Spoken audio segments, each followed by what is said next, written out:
doing good, treating them right, making effort, and they ruining it all themselves. You gave it all, you did it all, you made all efforts, you made them feel special, you tried your best, you were true soul. You trusted them with all your heart. You were the diamond they lost by being busy around stones. You feel hurt, but with a pure heart. And that's what satisfaction is. ମୋ ପାଇଁ ତ ସାଟିସ୍ଫ୍ୟାକ୍ସନ୍ର ପରିଭାଷା ଏଇଆ ହିଁ। ସବୁ ଜିନିଷ କରିସାରିବା ପରେ ଯଦି ତୁମକୁ same effort, same attention, same love ଏସବୁ ରିଟର୍ଣ୍ଣରେ ନ ଆସୁଛି, କଷ୍ଟ ତ ହୁଏ। କିନ୍ତୁ ଯେତେବେଳେ ଆମକୁ ଫିଲ୍ ହୁଏ କି ଆମର ଇଣ୍ଟେନସନ୍ କେବେ ଖରାପ ନଥିଲା, ଆମେ ସବୁବେଳେ ପିଓର ହାର୍ଟର ସହିତ ସବୁ ଜିନିଷକୁ କରିବା ପାଇଁ ଟ୍ରାଏ କରିଛେ, ବାସ୍ ଯାହା ପାଇଁ କରୁଥିଲେ ବୋଧହୁଏ ସେ ଲୋକଟା ଭୁଲ ଥିଲା। ଠିକ୍ ଅଛି, କିଛି ଅସୁବିଧା ନାହିଁ, କାହିଁକି ନା ଆମେ ତ ପିଓର ଥିଲେ ନା। At least end of the day that's what matters, your purity, your true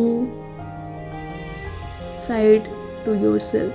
ଯଦି ତୁମେ ନିଜେ ନିଜ ପାଇଁ ଟ୍ରୁ ରହିପାରୁଛ ନା, ତାହେଲେ ଦୁନିଆରେ ଆଉ କୌଣସି ଜିନିଷ କିଛି ତୁମ ପାଇଁ ମ୍ୟାଟର କରିବା ଉଚିତ ବି ନୁହେଁ। ବାସ୍ ନିଜେ ପିଓର ରହ, ନିଜର ଇଣ୍ଟେନସନ୍କୁ ପିଓର ରଖ, କାମ କରିଚାଲ। ଲାଇଫରେ କେବେ ନା କେବେ ତା'ର ଫଳ ତ ନିଶ୍ଚୟ ମିଳିବ। ଯଦି ଫଳ ନ ବି ମିଳେ, ଆଟଲିଷ୍ଟ ତୁମ ପାଖରେ ସାଟିସ୍ଫ୍ୟାକ୍ସନ୍ ଏଇଟା ଥିବ କି ମୁଁ କିଛି ଭୁଲ କରିନି। ସୋ ମୁଁ ତ ଭାବେ ଏଇଟା ହିଁ ଲାଇଫ୍ର ସମସ୍ତଙ୍କ ପାଇଁ ଲାଇଫ୍ରେ ଏଇଟା ହିଁ ମୋଟୋ ହେବା ଦରକାର।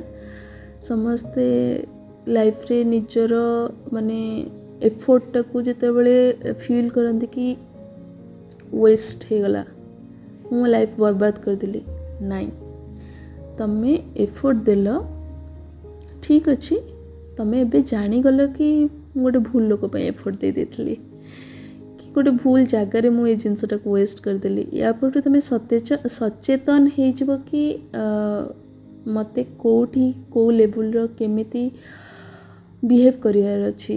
ଯାହା ମାନେ ଆ ପରଠୁ ତମେ ଆଉ ନିଜର ରୋଲ୍ଟାକୁ ଓଭର ପ୍ଲେ କରିବନି କାହାର ବି ଲାଇଫ୍ରେ। So yeah that's eat.